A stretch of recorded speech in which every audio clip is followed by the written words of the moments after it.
오늘 함께 나눌 하나님의 말씀은 룻기 2장 1절에서 7절까지 말씀입니다. 룻기 2장 1절에서 7절까지 말씀입니다.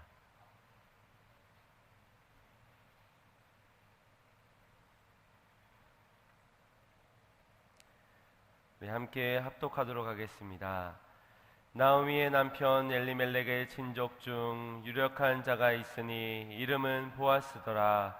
모압 여인 룻이 나오미에게 이르되 나로 밭에 가게 하소서. 내가 네게 은혜를 입으면 그를 따라서 이삭을 줍겠나이다.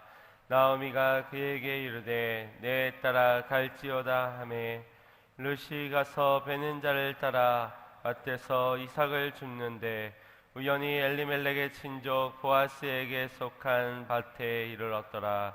마침 보아스가 베들레헴에서부터 와서 베는 자들에게 이르되 여호와께서 너희와 함께 하시기를 원하노라. 그들이 대답하되 여호와께서 당신에게 복 주시기를 원하나이다. 보아스가 베는 자들을 거느린 사환에게 이르되 이는 네 소녀냐? 베는 자를 거느린 사환이 대답하여 가로되 이는 나오미와 함께 모압 지방에서 돌아온 모압 소녀인데 그의 말에 나로 베는 자를 따라 단 사이에서 이삭을 줍게 하소서 하였고 아침부터 와서는 잠시 집에서 쉰 외에 지금까지 계속하는 중이니이다. 아멘. 할렐루야. 오늘도 하나님의 크신 은혜가 있기를 간절히 소망합니다. 무더운 날씨 속에 건강 조심하시기를 바랍니다. 날씨 때문 탓도 있지만 또 우리 정세가 더 혼란 중에 있고 그러다 보니 안정에 우리가 뉴스의 많은 속보들을 통하여서 또 근심되는 일이 많고 웃을 일보다는 인상 쓸 일들이 훨씬 더 많은 그런 시기인 것 같습니다. 그래서 여러분들이 더 인상 쓰실 수도 있겠지만 여러분은 웃으시라고 아재 개그를 하나 준비를 했습니다. 아기 배추가 형 배추에게 충격적인 말을 들었습니다. 너는 다리 밑에서 주워온 배추라고. 이 충격적인 이야기를 듣고선 자신의 출생의 비밀을 파헤쳐 봐야 되겠다 싶어 할머니 할아버지 배추를 찾아가게 되었습니다. 할머니 배추에게 할머니 저 배추 맞아요? 라고 묻자 귀가 잘 안 들리시던 그 할머니는 무엇라고? 라고 하셨습니다. 그때 아기 배추는 자기 보고 무라고 이야기하는 줄 알고 근심이 생기기 시작했습니다. 겁에 질린 표정을 하고 있자 옆에서 전원일기를 시청하고 계시던 할아버지 배추가 최불암 선생님을 따라 파 하고 웃으셨습니다. 그때는 또 자신을 향해서 파라고 이야기하는 줄 알고 겁에 질린 채로 이제 진실을 마주해야 되겠다 싶어 어머니 배추를 찾아갔습니다. 엄마 배추에게 엄마 나 배추 맞아? 솔직하게 얘기해줘 라고 하자 어머니는 배추는 빙그레 웃으시며 그럼 당근이지 라고 말을 해 주었다고 합니다. 무가 되겠다가 파가 되었다가 당근이 되었다고 이 청천벽력 같은 소리를 듣고 한동안 이 아기 배추는 집에 들어오지 않았다라는 그러한 예화입니다. 아마 그 얘기를 들으면 우리라도 어린 시절에는 그런 마음들이 낙심하는 마음들이 들기도 하지요. 살면서 때론 포기하고 싶은 순간들이 종종 있는 것 같습니다. 내 한계에 부딪혔을 때 또 원치 않은 일들이 일어났을 때 어린 시절에 100m 달리기를 운동회 때 열심히 달리며 이제 1등을 받아서 공책이랑 뭐 연필이랑 여러 가지 또 여기 특히나 1이라는 숫자를 한번 찍어보려고 열심히 달리는데 그때 제 발에 제가 걸려서 넘어졌을 때 우리는 아마 그때 모든 걸 포기하고 이대로 그냥 운동회가 끝났으면 좋겠고 집으로 도망가고 싶은 그런 포기하고 싶은 마음들이 생깁니다. 또 여름이라 아마 다이어트 하시는 분들이 종종 계실 텐데 열심히 다이어트를 해서 10kg를 뺐습니다. 그런데 웬걸 요요 현상이 와서 15kg가 쪘을 때 그때 내 인생에 더 이상 다이어트는 없노라고 먹다 죽은 귀신 때깔도 좋다라는 이건 부신앙적인 그런 이야기니까 기억하지 않으셔도 좋습니다. 그런 말들을 하고 뷔페집을 향해서 막 배불리 먹는 포기하는 그런 경우들, 물론 이런 것들은 다 장난적인 포기들입니다. 아주 쉬운 가벼운 포기들이지요. 하지만 우리의 상황은 그리 넉넉지 않습니다. 사랑하는 사람이 우리의 곁을 떠났을 때, 도와줄 리가 아무도 없을 때, 사업이 부도가 나고 믿었던 사람들에게 배신을 당하였을 때, 목표가 이루어지지 않고 시험 치르는 것들마다, 면접들마다 다 떨어지게 낙방하게 되었을 때, 우리는 그 현실 가운데서, 힘겨운 상황 가운데서 포기하고 싶은 순간들을 맞이하게 될 것입니다. 이유는 간단합니다. 더 이상 희망이 없기 때문입니다. 기대할 수 있는 것들이 전혀 없기에 자연히 포기할 수밖에 없게 되어진다는 겁니다. 오늘 성경 속에서도 두 비련의 주인공 나오미와 룻, 그녀의 기구한 인생을 돌아볼 때도 그녀들도 당연히 마땅히 자연스럽게 포기해야 할 것처럼 보여집니다. 남편과 자식들과 이제 며느리까지 단란한 가정을 이루었고, 부까지 이런 물질적인 축복까지도 하나님께서 허락해 주셨다고, 안정적이고 행복하다고 여겼는데, 어느 한순간 남편이 죽고 두 아들이 죽고 집에 있던 모든 재산까지 파탄이 난 그러한 상황 가운데서 이 기구한 인생에 무슨 희망과 기대가 있을 수 있겠습니까? 어찌 무엇으로 인하여 포기하지 않을 수 있겠습니까? 그때 나오미가 고백한 고백을 보십시오. 1장 20절 말씀입니다. 나오미가 그들에게 이르되 나를 나오미라 칭하지 말고 마라라 칭하라 라고 말합니다. 여기에서의 마라라는 뜻은 전능자가 나를 괴롭게 하였다는 그러한 의미를 담고 있습니다.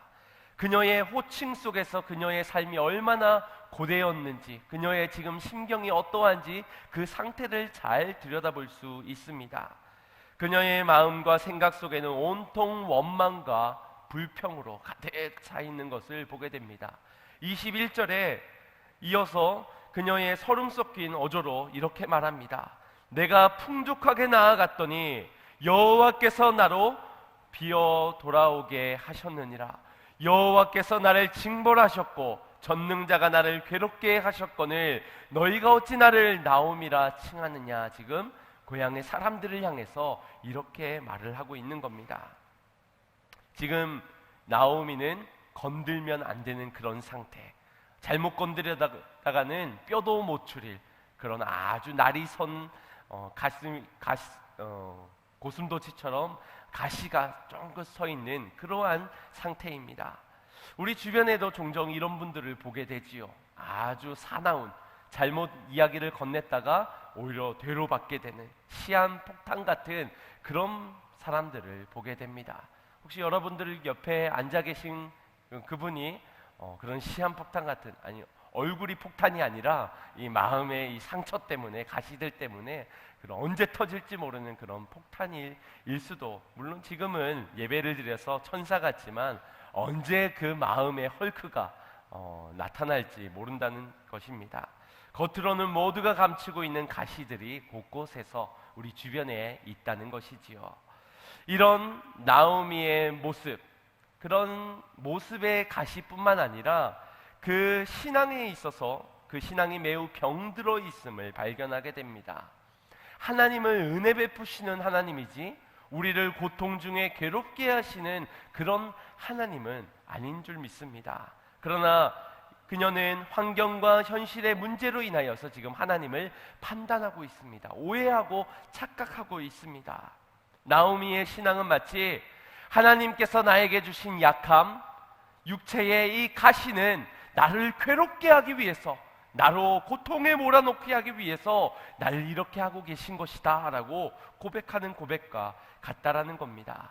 우리가 지난주에 말씀을 나누었듯이 우리에게 주신 이 약함, 육체의 가시는 자랑을 통하여서 분명한 이유와 목적이 있다라고 말씀을 나누었습니다. 이 약함이 우리에게 자랑이 될 수 있느냐 없느냐 하는 중요한 문제의 기로는 바로 믿음의 문제이지요.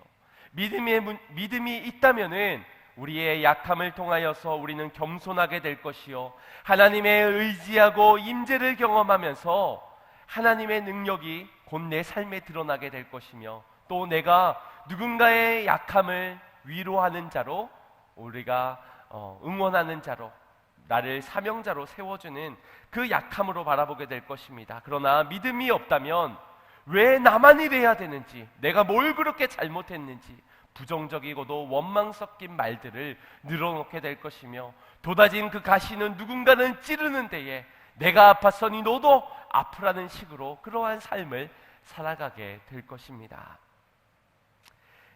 지난 한 주간 동안도 우리 장마가 있었지만 내일도 한 차례 더 장맛비가 내린다고 하지요.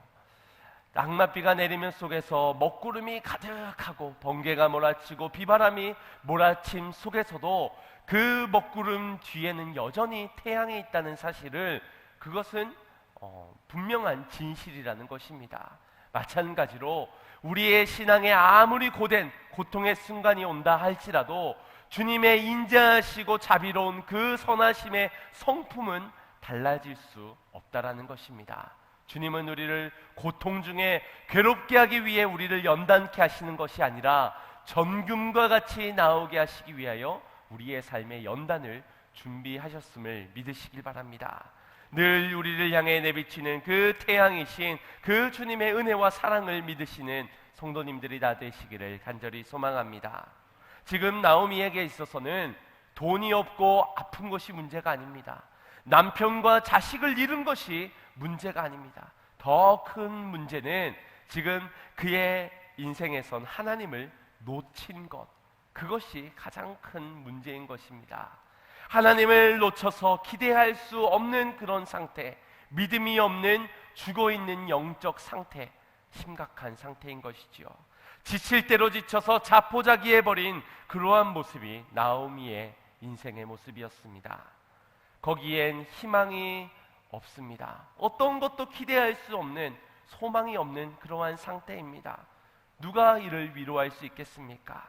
그러나 중요한 것은 하나님께서 아직 이 나오미를 포기하지 아니하셨다는 것입니다.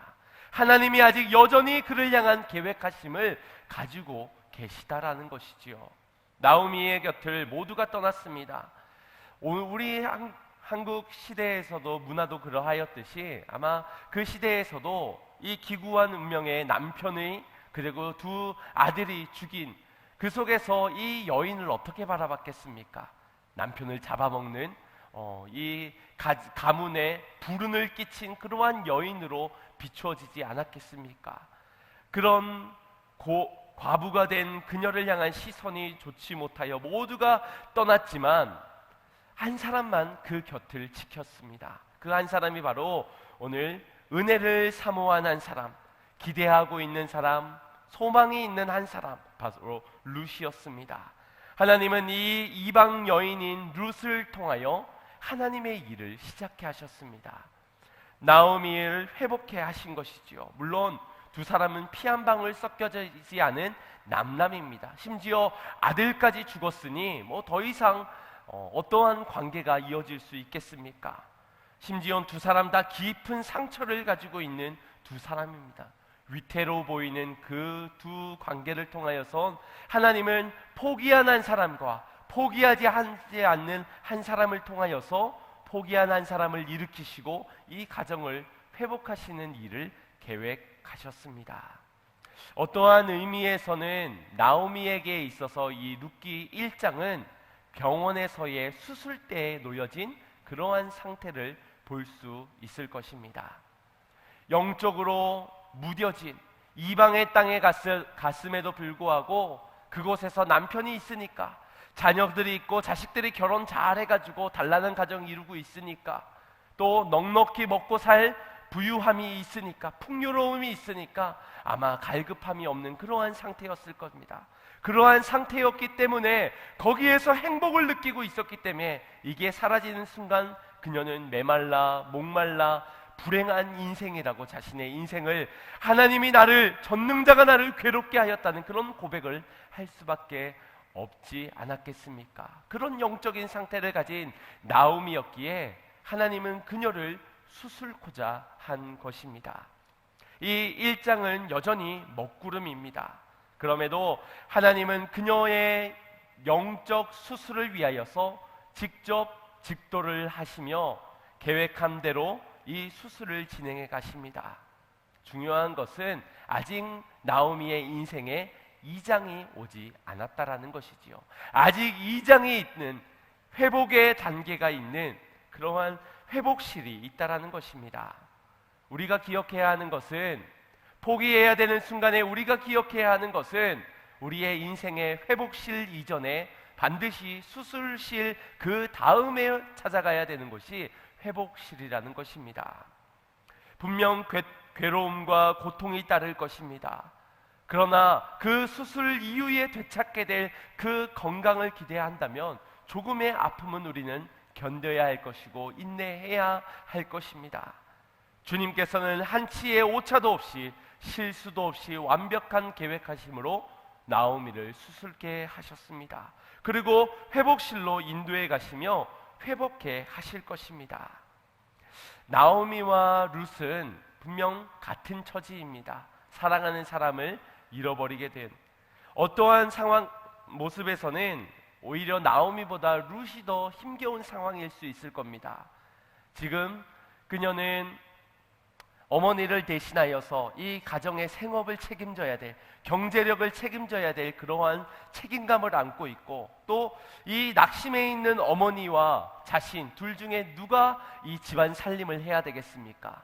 아마 자기가 바깥에서 경제도 돈도 벌어야 되겠지만 집안 살림도 며느리가 더 많이 행해야 했을 것입니다. 또 지금 나오미의 고향에 돌아온 이 베들레헴에 이방 모압 여인이 지금 고향을 떠나와서 이 이방의 땅에서 거하는데 어찌 평안할 수, 어찌 넉넉하고 풍요로울 수가 있었겠습니까? 더 괴로움의 순간이 룻에게 찾아왔다는 것입니다. 그럼에도 불구하고 사람의 눈으로 봤을 때는 이 룻이 불만불평해야, 원망해야 맞을 것 같은 그 상황에서도 이 룻은 원망하지 않아야 했다는 것입니다. 오히려 시어머니를 끝까지 공경하고 보필하는 그러한 삶의 모습을 보이게 됩니다. 우리는 여기서 룻에게 보이는 그녀의 인성과 성품, 됨됨이를 보게 됩니다. 사람의 눈으로는 원망해야 되는 그녀의 모습에서 지금 넉넉함, 풍요로운 됨됨이를 보게 되는 것입니다. 가시돋친 나오미에게 2절 말씀에 룻이 이렇게 말합니다. 모압 여인 룻이 나오미에게 이르되 나로 밭에 가게 하소서. 내가 네게 은혜를 입으면 그를 따라서 이삭을 줍겠나이다 라고 어머니에게 지금 내가 가서 어머니를 대신해서 내가 어머니하고 함께 먹을 이삭을 주워 오도록 하겠습니다. 나를 보내어 주십시오라고 지금 요청을 하고 있습니다. 우리 같으면 어떻겠습니까? 아니, 어머니만 기분 나빠요? 어머니만 짜증나요? 나도 서럽고 나도 괴롭고 나도 고통스럽다고요. 아마 우리는 문을 팡 하고 박차고 나가면서 나도 화가 난다고 뒷문을 쾅 닫고 그렇게 나갈 겁니다. 그런데 그녀는 지금 이 어머니와 함께 먹을 그 양식을 구하기 위해 내가 나가도 되겠습니까? 나가도록 허락해 주십시오. 어머니에게 요청을 하고 있습니다. 그 속에서 그녀의 됨됨이를 보게 됩니다. 단언컨대 신앙의 성숙도는 사람을 대하는 태도를 통하여서 우리가 이 신앙의 성숙도를 척도할 수 있을 것입니다.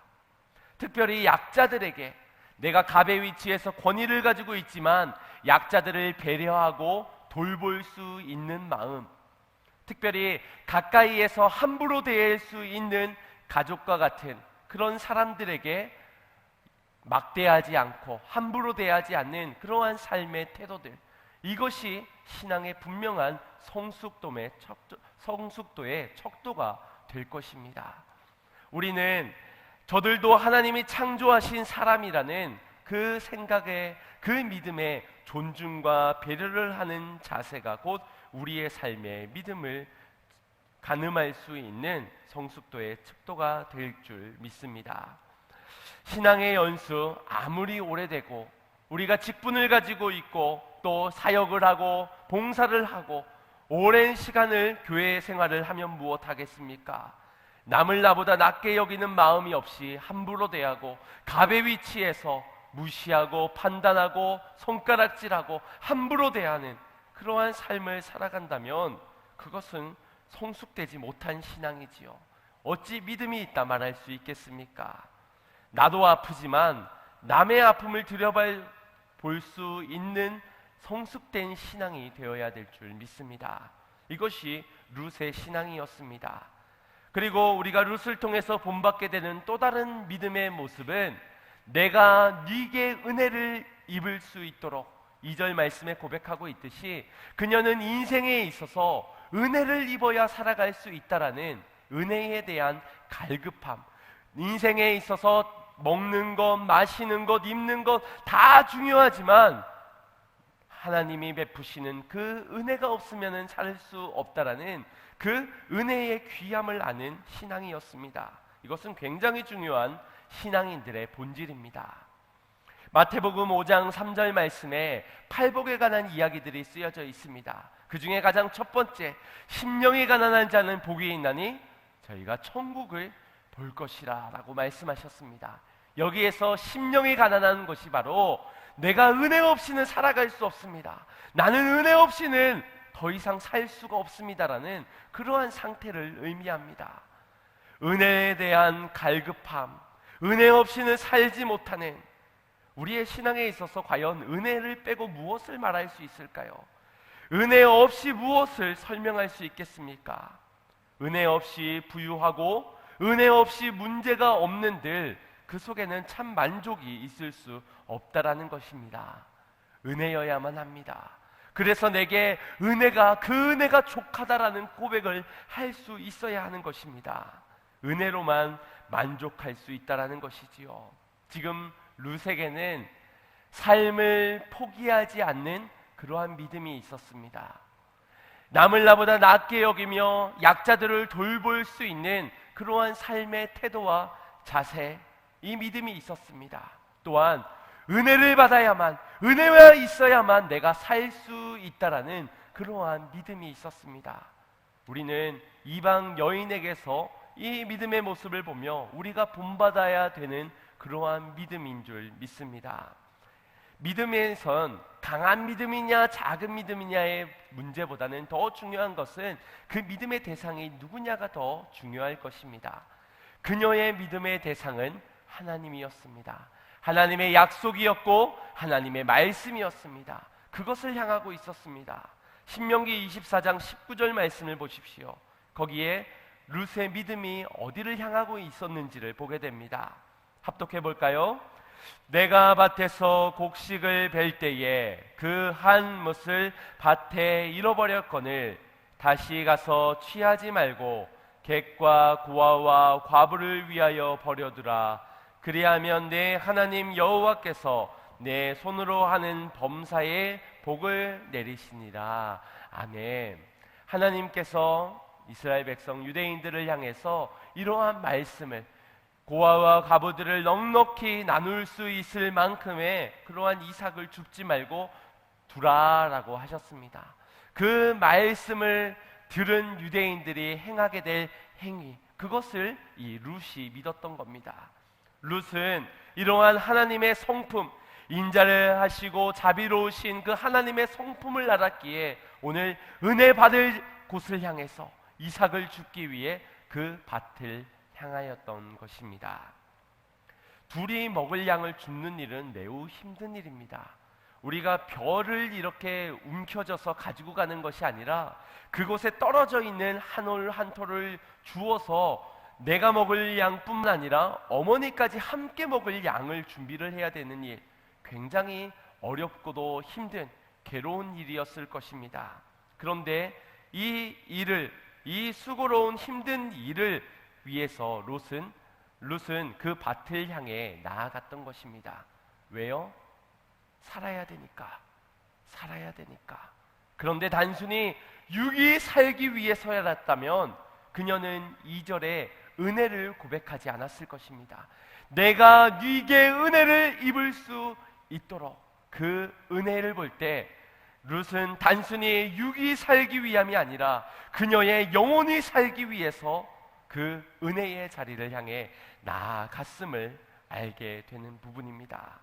당시에 그녀에게 허락되어진 하나님의 은혜의 장소는, 하나님의 성품, 하나님의 법 안에서의 은혜의 장소는 그 밭이었고, 거기에 은혜가 얻게 될 것을 그녀는 알았기에 그 밭을 향해 나아간 것입니다.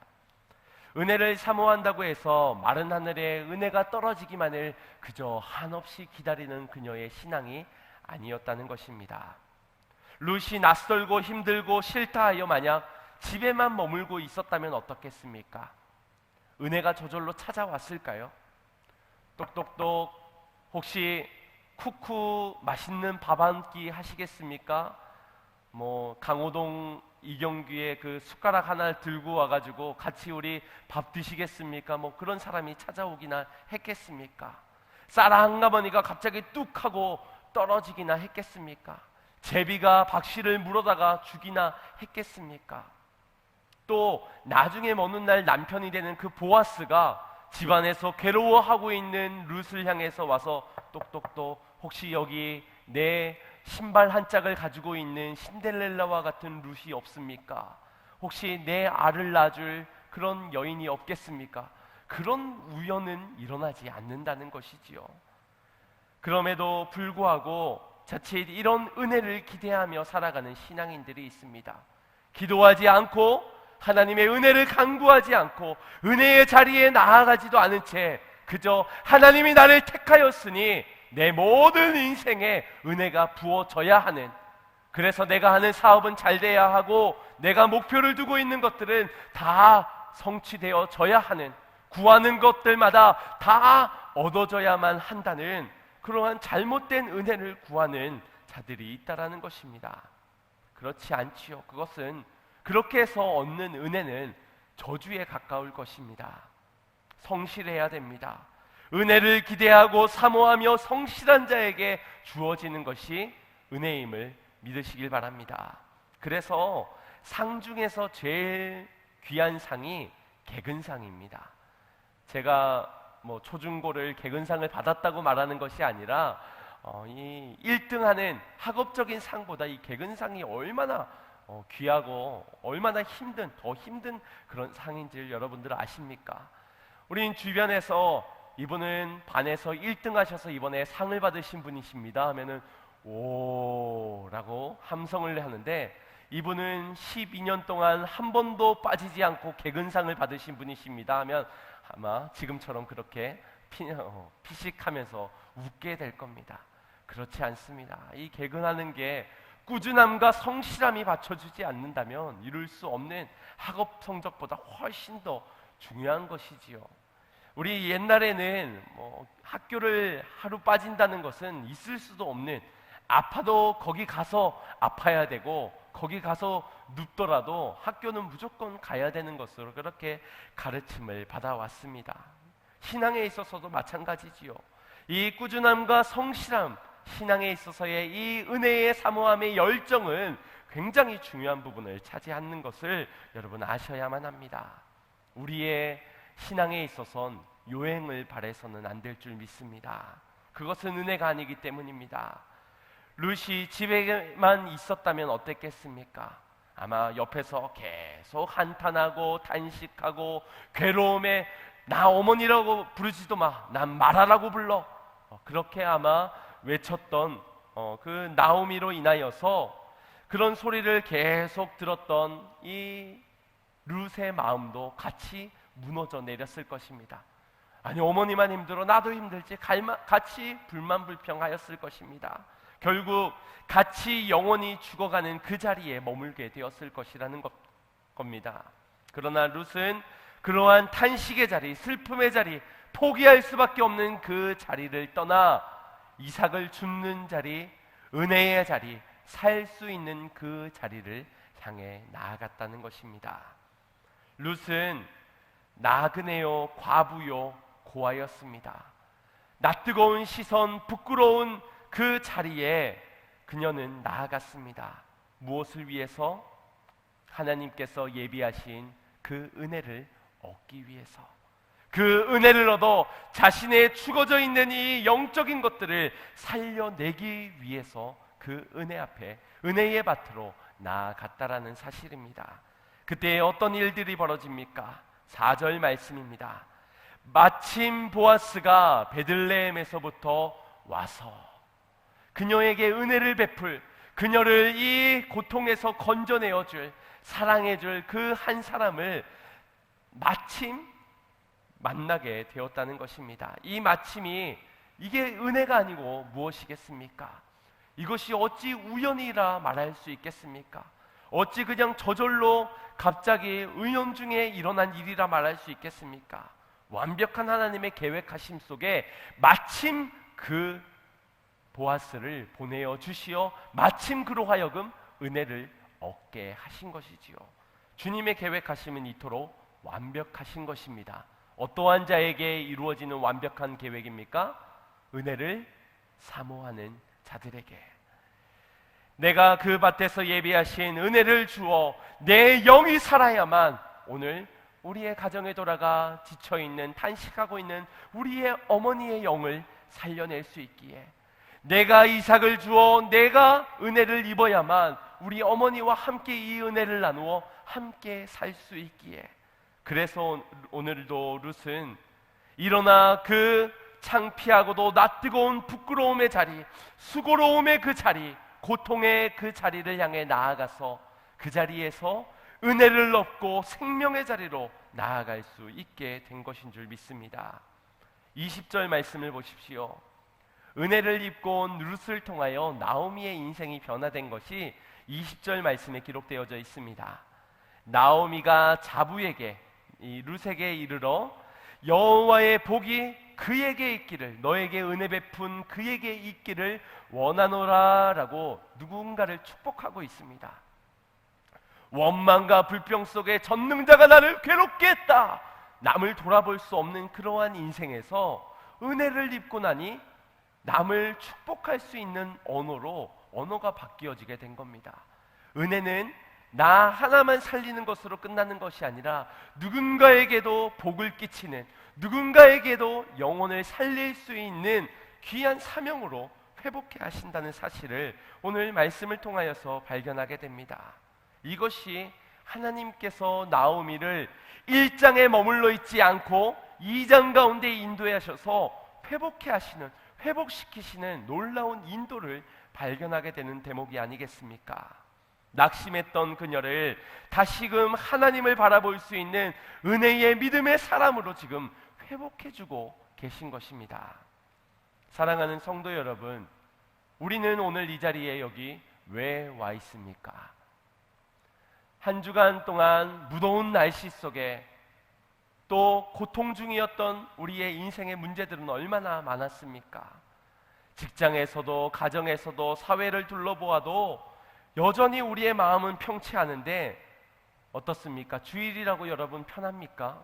이른 새벽부터 깨어서 새벽 기도로, 또 일부 예배부터 봉사한다고 예배드리고 봉사하고, 이후에도 또 오후 예배까지 끝나고는 회의까지 이어지는 이런 주일의 우리의 일상들을 볼 때, 아유, 평일에도 힘들었는데 주일에는 더 힘든 것 같다며 그런 불평들이 생길 만큼 우리는 고단한 또한 하루, 바쁜 일상을, 바쁜 하루를 보내게 될 것입니다.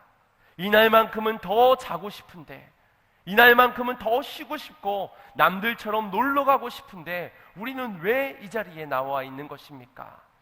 그럼에도 우리가 이 자리에 있는 것은 우리가 은혜를 입어 내 영이 살기 위해서 나온 줄 믿습니다.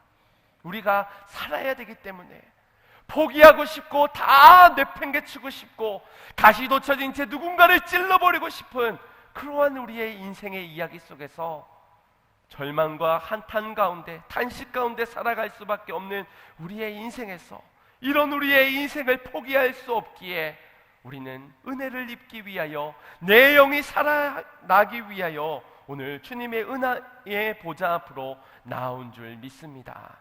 우리의 영혼이 살기 위해 고단한 몸뚱이를 이끌고 기대하는 마음으로, 사모함으로, 마음으로 이 자리에 있다라는 것입니다. 내가 살아야 우리의 자녀들이 살기 때문에 내 영이 오늘 주의 은혜를 입고 살아야 교회를 떠난, 믿음의 자리를 떠난, 은혜의 그 공간을 떠나 포기하고 낙심해 있는 누군가를 살려낼 수 있기 때문에 가정이 살고 사회를 살리고 이 나라 이 민족을 살리기 위해서 오늘 내가 먼저 이 은혜의 밭으로 나아온 줄 믿으시길 바랍니다. 이를 위해 하나님께서 오늘 우리를 초청하셨다는 것입니다. 12절 말씀을 함께 합독해 보겠습니다. 시작. 여호와께서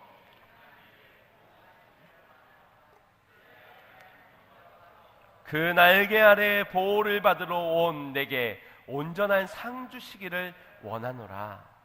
아멘. 보아스를 통하여서 보게 되는 것은 주님의 마음입니다. 이것이 주님의 마음입니다.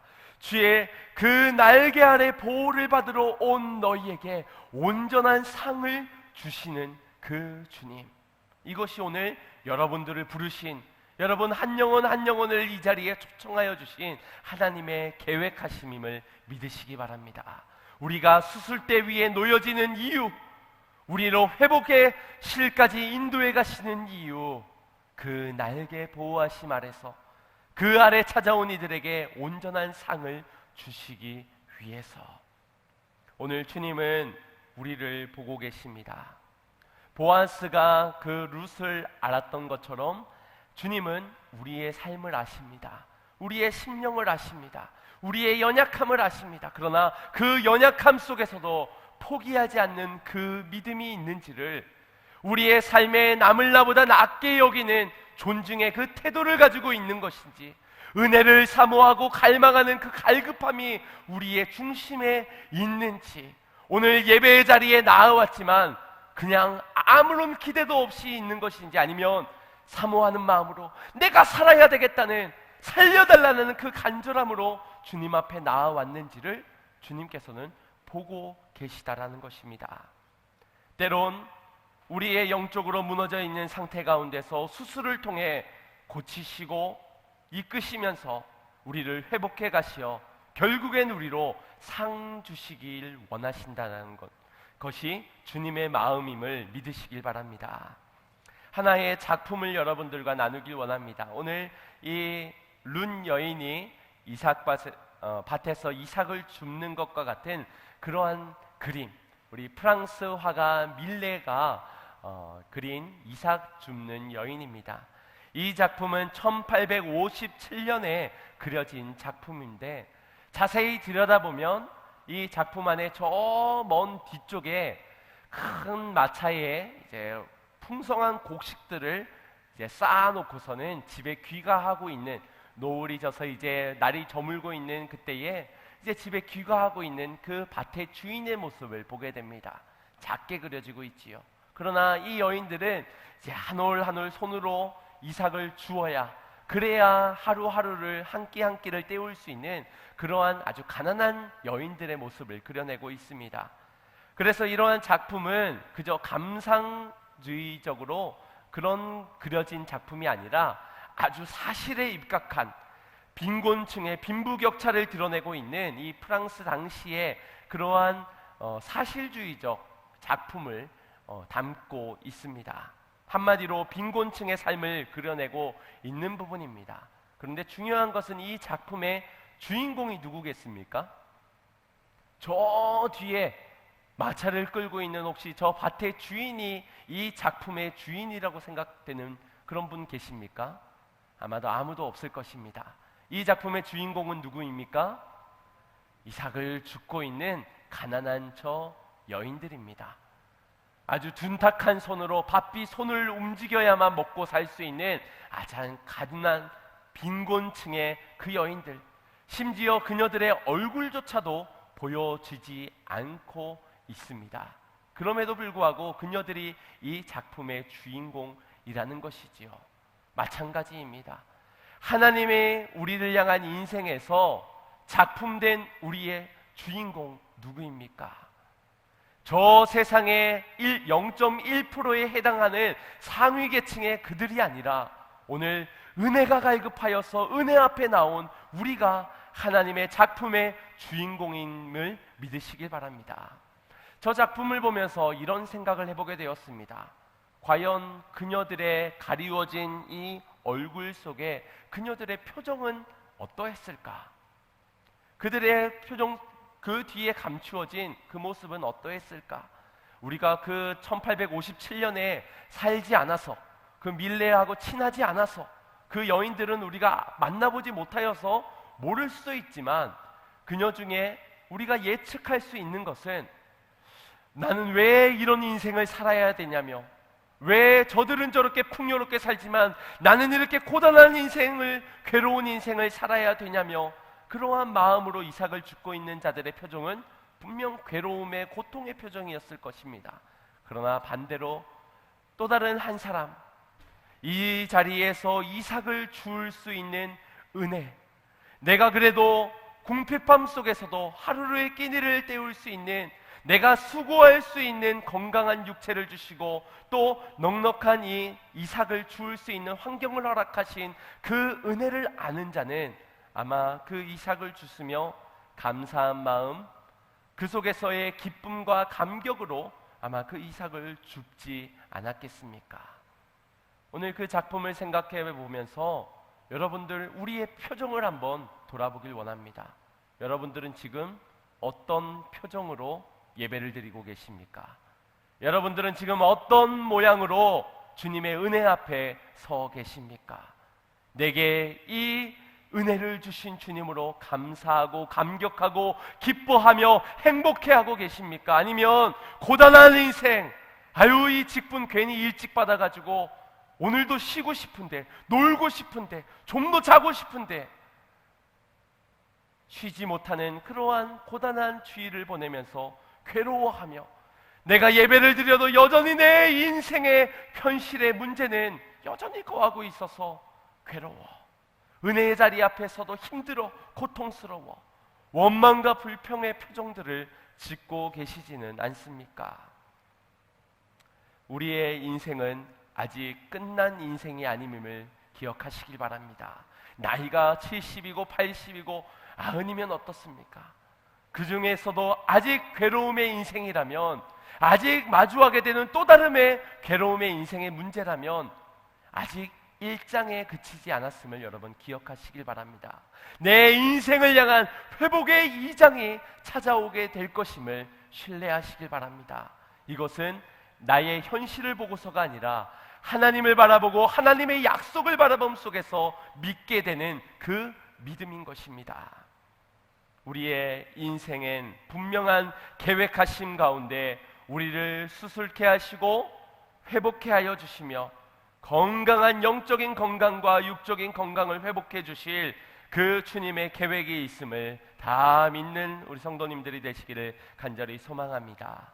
그리고 믿는다면 어서 빨리 여러분들의 탄식의 자리, 괴로움의 고통의 소리가 울려 퍼지는 그 죽음의 자리에서 벗어나 은혜의 자리로 달려 나아가시길 바랍니다.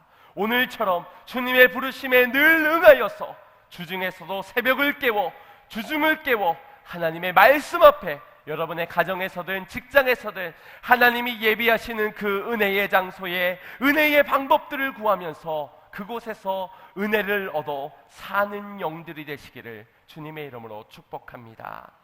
하나님은 반드시 내게 은혜를 공급할 수 있는 그 길을 열어주실 것입니다. 이스라엘 백성들이 노예의 고통 속에 있을 때 모세를 바로왕에게, 마음이 강팍한 그에게 보내지요. 그러나 하나님은 그가 믿음으로 걸어갔을 때에 강팍한 그 마음을 녹여주시며 이스라엘 백성들을 출애굽게 하셨습니다. 홍해가 눈앞에 놓여져 있을 때 그 홍해길을 여신 분이 하나님이십니다. 난공불락 같은 그 여리고 성이 놓여져 있을 때 7바퀴의 믿음을 돌았을 때에 그 성을 무너뜨리며 가나안 땅까지의 그 길을 열어주신 것이 하나님이시라는 것입니다. 고통 중에 계십니까? 괴로움 중에 계십니까? 포기하고 싶은 현실 속에 계십니까? 주님을 놓치지 마시길 바랍니다. 우리의 인생의 은혜의 길을 열어주실 주님을 바라보고 믿음으로 걷는 자들이 되시기를 바랍니다. 무엇보다도 우리의 죄악된 인생길에 주님 예수 그리스도 인간의 몸을 입고 이 땅에 오시어서 우리의 인생의 생명의 길, 진리의 그 길, 복음의 길을 열어주셨습니다. 그 길을 걷는 자가 되어야 되지 않겠습니까? 자기 십자가를 지고 나를 부인하고 주님을 쫓는 그 생명길로 걸어가는, 거기에서 은혜를 얻고 내 영이 사는 그 길을 걸어가야 되지 않겠습니까? 포기하지 마시고 그 생명의 길을 우리 모두 함께 걷는 믿음의 동력자들이 다 되시기를 간절히 소망합니다. 그 길에서 예비하신 풍성한 은혜를 누리는 모든 성도님들이 되시길 바랍니다.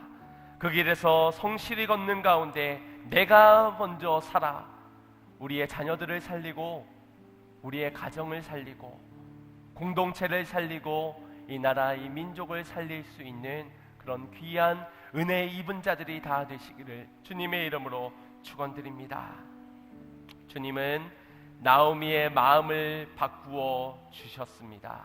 그의 상한 심령을 바꾸어 주셨습니다.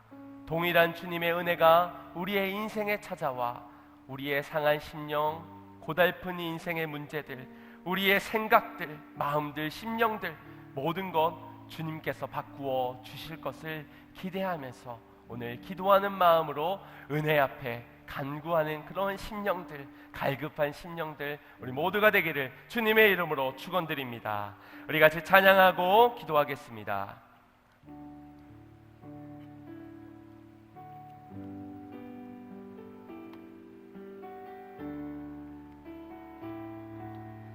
기도하세요. 지금 기도하세요. 지금 아직 포기하지 마세요.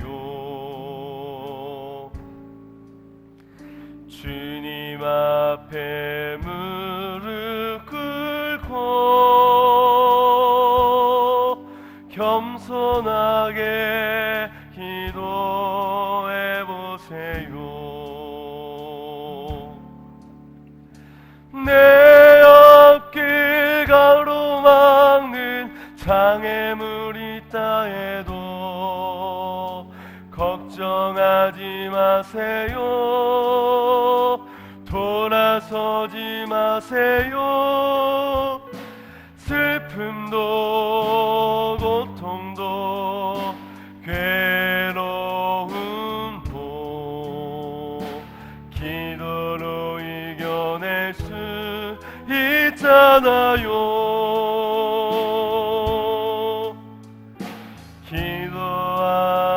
기도하세요. 기도하세요. 주님은 당신 편입니다. 아멘. 기도하세요. 지금 아직 포기하지 마세요. 아직 포기하지 마세요.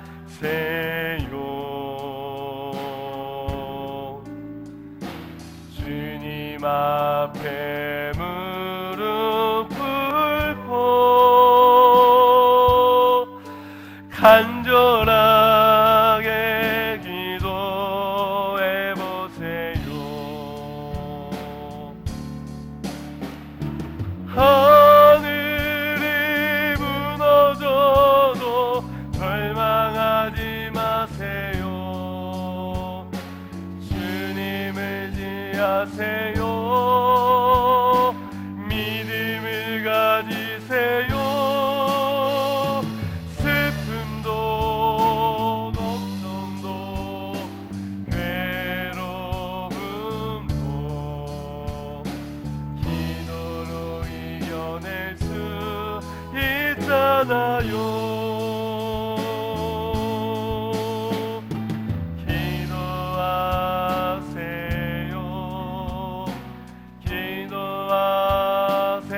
기도하세요. 주님은 당신 편입니다. 다시 한 번 더 기도하세요. 기도하세요. 기도하세요.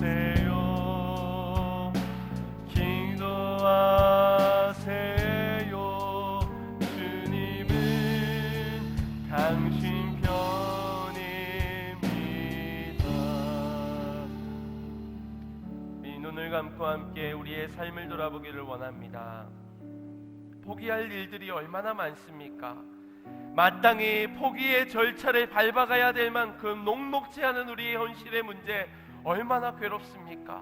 절망할 수밖에 없는 원망하고 불평해도 마땅한 그러한 삶의 문제들, 그러나 그 속에서 하나님이 아직 우리를 포기하지 않았다는 사실을 우리가 잊는 자가 되어서는 안 될 줄 믿습니다.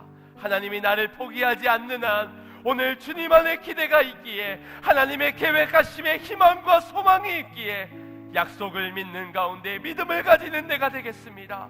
믿음을 갖고 주님의 은혜 앞에 나오는 자가 되겠습니다. 그 은혜 앞에서 나를 살리실, 나를 세우실, 나를 회복해 하실 하나님의 계획하심을 믿고, 오늘 내가 먼저 살아 저 영혼들을 살리는, 자녀들을 살리고 가정을 살리고 공동체를 살리며 이 나라의 민족을 살리는 일에 주님 나를 사용하여 주실 하나님의 계획을 믿는 자들 되게 하여 주시옵소서. 우리 함께 주여 한번 부르짖고 기도하겠습니다. 주여